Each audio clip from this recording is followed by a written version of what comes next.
Perico, hablemos del Perico. Te dejamos un segundito, dale. ¿Tenés ganas? Sí, cómo no. El libro o los libros que te marcaron. Por ejemplo, yo antes te nombré a Ernesto Cardenal. Sí. Me acuerdo, era el año, debe haber sido 80. Yo vivía por Arroyito. En ese momento estaba estudiando Derecho en la Facultad Estatal, había una biblioteca que todavía está, el Estímulo del Estudio, en la Avenida Alberdi. Yo vivía a 7, 8 cuadras. Yo me acuerdo que iba a la biblioteca Estímulo del Estudio, retiraba libros y después lo leía y bueno, después lo devolvía. Todo. Entonces voy más atrás. ¿Y de dónde nació esa vocación? Pero para que te quiero contar. Ahora después te digo esto porque me parece así, te redondeo esto porque me parece que tiene Iba que a ver Estímulo del Estudio, retirabas libros. Yo retiraba libros. Un día voy, buscaba lo que había, todo, y un día veo un libro que para mí me marcó mucho, que era para el tema de la militancia, para el tema de la literatura, que era En Cuba, de Ernesto Cardenal. Era la experiencia de Ernesto Cardenal, cura, que viajó a Cuba al principio del proceso que recién se estaba instalando en los primeros años de Fidel Castro, y hace una semblanza de lo que era Cuba. Entonces todos los que militábamos en la década del 80, y también en la década del 70 seguro, a mí me tocó desde el 80 y algo, del 79 en adelante, Ernesto Cardenal y Cuba eran lugares emblemáticos. Bueno, yo me acuerdo que saqué ese libro, no lo registré que lo estaba sacando porque eran libros prohibidos en ese momento. Lo guardé entre la ropa, me fui a mi casa, lo leí, lo traje de nuevo y lo puse en el lugar que estaba, sin que nadie se enterara. El peligro era el traslado del libro en ese momento. Bueno, para mí ese libro me marcó porque tenía que ver con un montón de cuestiones que después me movilizaron. Entonces la literatura, la militancia, lo que era el personaje de Cardenal, y cierra la historia con lo que te conté antes, con la posibilidad de haberlo conocido a Ernesto Cardenal, publicarlo en una antología poética y presentarlo en uno de los teatros importantes de la ciudad, abierto a todo el público a hacer una actividad. Ahí me parece que hay un cierre de algo que uno ha hecho y lo ha hecho con pasión. Pero me estabas preguntando algo antes. ¿Por qué a la biblioteca, a leer? ¿Cómo nace eso en el Perico? Nace... ¿Quién era? ¿Un familiar directo? No. Mis viejos no tenían una gran formación. Mi vieja tuvo bar, restaurantes toda su vida. Y mi papá era enfermero jefe en el hospital provincial. Y no leían, no tenían una formación de lectura para nada. Nosotros en el barrio, y todavía me queda eso, leer, lo que se leía eran las historietas. El Tony, el D'Artagnan... después Fierro, pero eso fue posterior porque era otro nivel. Se leía y se intercambiaba lo que era Patrucito, Sidoro, era lo que se leía en el barrio, porque en general yo soy de Arroyito y no era un barrio intelectual, era un barrio de laburantes y la mayoría de los padres tampoco leían. Y era lo que te daban en el colegio, pero en el colegio generalmente no te daban cosas demasiado atractivas. Yo empiezo a hacer un quiebre cuando empiezo en el 79 en Humanidades y Arte, empiezo a estudiar Historia, profesorado de Historia, y me toca un profesor, Duguera, que era un profesor, una persona grande ya, pero muy accesible y que nos empezó a abrir otro tipo de literatura. Flaubert, Maupassant, Edgar Allan Poe, que también me marcó en su momento haber leído casi todo lo de Edgar Allan Poe, que nosotros éramos 3, terminaba a veces de dar las clases o quedábamos para al otro día o en algún momento.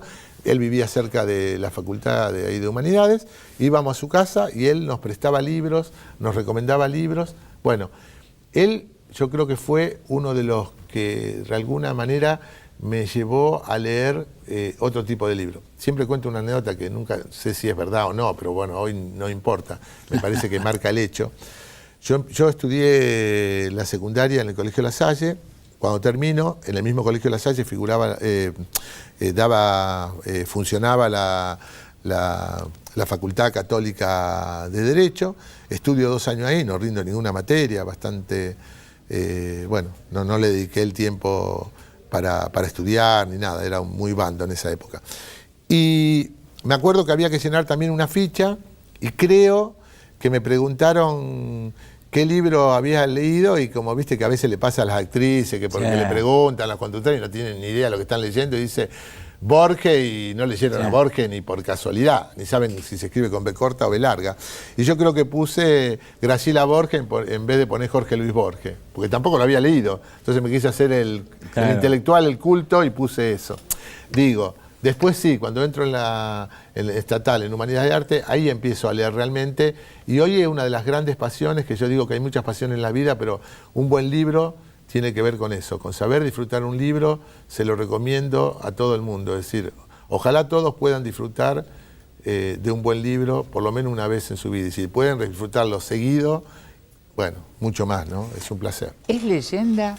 ¿Es cierto o es medianamente cierto que si a la página 37 no te gustó, mira, déjalo, porque va a ser una tortura y medio como que te vas a obligar a terminar un libro que poco te va a dejar?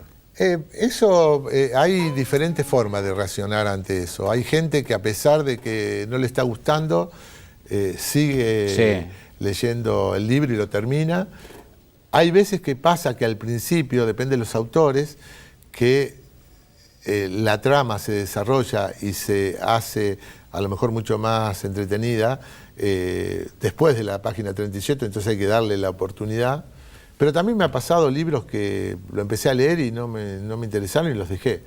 ¿Y no sentí esa deuda? Como diciendo, no lo terminé, capaz que... No, porque hay tanto para leer, y aparte no solamente para leer, para releer. Me pasa, de vez en cuando estamos acomodando con Silvia, mi mujer, la biblioteca, el otro día estaba limpiando, estaba con todo, y de repente encontré, uy, mira este libro, y lo leíste a lo mejor hace 15 años en otras circunstancias y lo volvés a leer hoy, ¿no? Y bueno, son esos... Por eso digo, la lectura es un placer, hay que saber disfrutarlo y lo recomiendo, chicos, grandes, viejos, a todo el mundo. Leer es algo... muy lindo, es entretenido, no es una cosa pesada, nos las hacen muchas veces pesadas, nos las hicieron pesadas en el colegio. Hoy hay muchos docentes, muchas profesoras de literatura, maestras que realmente incentivan la lectura con nuevos autores o con los clásicos que también hay que leer, que siempre están presentes, y bueno, la lectura hay que saber disfrutar. Me dijiste Cardenal y todo lo que te marcó desde aquel y después, Cuba. Tirame 2 o 3 rápido porque tengo un montón de preguntas. Después hay otro libro que para mí, durante muchos años, todavía me pasa, me interesó leer todo sobre la década del 70 en Argentina. Creo que leí casi todos los libros. Algunos me parecieron mejor escritos, me gustaron mucho más que otros que a lo mejor no lo fueron. Pero leí casi todos. No todos, pero casi todos. Por lo menos lo que llegó a Homo Sapiens. Pero para mí, Recuerdo de la Muerte fue uno de los libros emblemáticos, fue uno de los primeros que escribió Bonazo, Miguel Bonazo, que también, bueno, tuve la oportunidad de que viniera varias veces, que presentara varios libros posteriormente. Y ese fue un libro que para mí marcó lo que fue reflejar la época de la dictadura, y bueno, lo que pasó acá en la Quinta de Funes, que lo tenemos muy presente y muy cerca, porque hace unos días ya se logró expropiar ya está expropiada la propiedad y va a funcionar ahí un tema con el tema de la memoria. Entonces me parece que ese libro también me marcó. Y últimamente... después uno con el tiempo, a veces éramos mucho, sobre todo en la formación de la militancia, éramos mucho más sectarios en lo que se leía, la música que se escuchaba. Bueno, uno con el tiempo se abrió, y también recomiendo mucho un autor francés, Lemaitre. Me mataste, no tengo ni idea. Lemaitre, bueno, viste, por eso vos decías que a veces te matas con la... Bueno, a mí también, yo no lo conocía. Bueno, un suplemento que recomiendo, lo pueden buscar por internet, si no compran el diario... los domingos, que es el suplemento Radar de Página 12. Creo que ahí es un suplemento que me ha abierto a nuevos autores, a nueva literatura. Bueno, la Lemaitre, por ejemplo, tiene una colección de unos policiales que son Alex, Irene, Camille, que es el último. Hay un tercero que es Rossi, no me acuerdo del otro nombre, pero ese no me gustó, porque me parece que a veces pasa con los autores, dado el éxito, lo había hecho para celulares, todo, lo agrandó un poquito y ese se nota que fue hecho medio forzado. Los otros 3 realmente son de... Me pasó, por ejemplo, digo lo último con Irene. Estaba en Machu Picchu, habíamos vuelto de caminar, de ver, bueno, toda esa belleza que es toda la zona de Cusco y toda la zona de Machu Picchu. Y estábamos descansando, estábamos cada uno leyendo algo, y yo estaba leyendo Irene. En un momento, ¿cómo será que me posesiono de tal manera que me olvidé que estaba en la habitación leyendo un libro y que no corría ningún peligro? Pero era tan la forma en que estaba, la descripción de lo que estaba pasando en la novela, era tan fuerte, tan vívida, que lo estaba sintiendo, que me pasó, que me agarró como un ataque de pánico, que no los tengo normalmente, porque... digo, uy, Dios, ¿qué pasa? Hasta que digo, no, pero pará, si estoy acá leyendo un libro, bueno, me tranquilicé. Pero bueno, Lemaitre logra eso, escribe de tal manera que, bueno, ahora van a hacer una película con uno de sus libros. Sí. Escribe muy bien y lo recomiendo, es uno de los autores más importantes hoy de Francia. Nos quedan un par de minutos. Respuestas breves. Dale. Jugátela, Perico, ¿eh? Bueno. Una vez se lo consulté a Alejandro Apo, en otro espacio, justo venía de visita por Rosario, y le digo, vos sabés, Alejandro, yo sé que vos sos amigo de Dolina, y te quiero hacer una consulta. Me parece que Dolina tuvo la mala suerte y la suerte de haber escrito el mejor libro de su vida como el primero, que va a ser imposible que lo supere. Me refiero al Ángel Gris para que... Crónica del Ángel Gris. Sí. ¿Qué sensación tenés? Ya, muchas veces le pasa a algunos autores, le pasó a Rulfo con Pedro Páramo, que después le cuesta escribir algo que supere o seguir escribiendo. Eso le pasa a muchos autores que tienen un libro donde el gran público lo identifica con ese libro, pero después siguieron, en el caso de Dolina tiene una producción importante posterior. Lo que Yo he leído varios, pero ninguno ha superado. Porque ese libro es uno de los que de alguna manera marcó un camino y Dolina le ha pasado eso.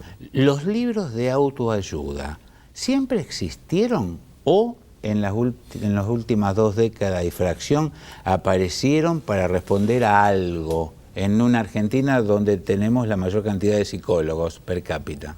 Es un tema eso, me pasó también... ¿Por qué te reís? No, me río porque lo viví como librero.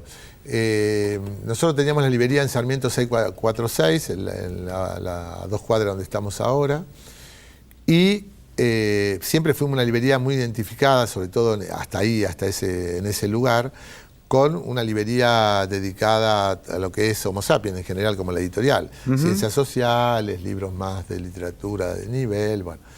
Y siempre había algunos libros. Editorial Grijalbo tenía un libro que es uno de los libros que más se vendieron de lo que era autoayuda, que se llamaba Tu zona es errónea.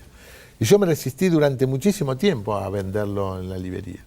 A pesar que Grijalbo tenía también una colección de historia muy interesante y sí le vendía a Grijalbo. Y siempre el viajante me quería... Bueno, alguna vez logró que el libro estuviera...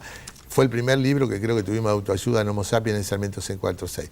Cuando nos trasladamos a donde estamos ahora, en Sarmiento 825, ahí, por el tipo de librería, tuvimos que ampliar la oferta, las temáticas, y hoy todo lo que sea autoayuda en general es uno del